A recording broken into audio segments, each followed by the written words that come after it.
Evaluate the integral of the square root of x minus 1 dx.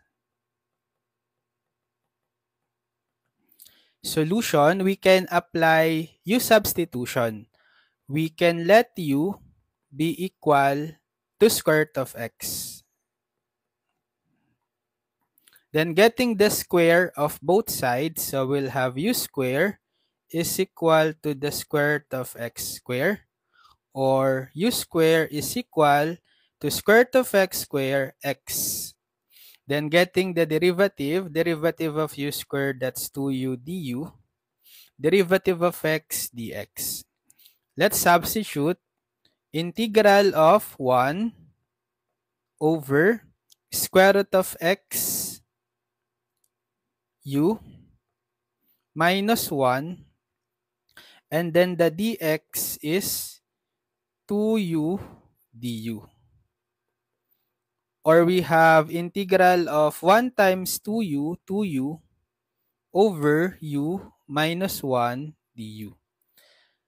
So we have a rational algebraic expression which is improper because the degree of the numerator, which is 1, is equal to the degree of the denominator 1.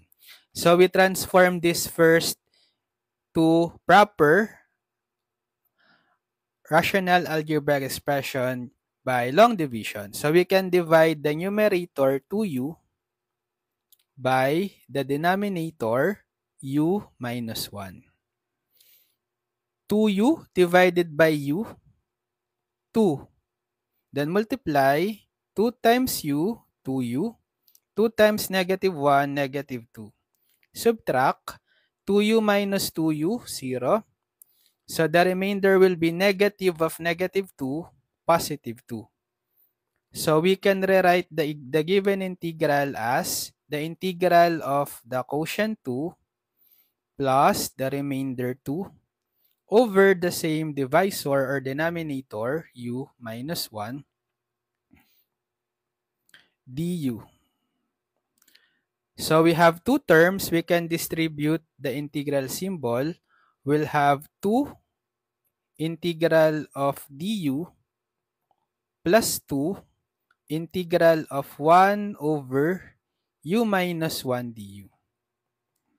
So 2 integral of du is u plus 2 integral of 1 minus 1 over u minus 1 du. That's yielding to ln, right? Ln of u minus 1.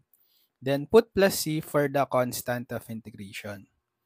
And then the final step is to substitute back the u in terms of x, which is square root of x.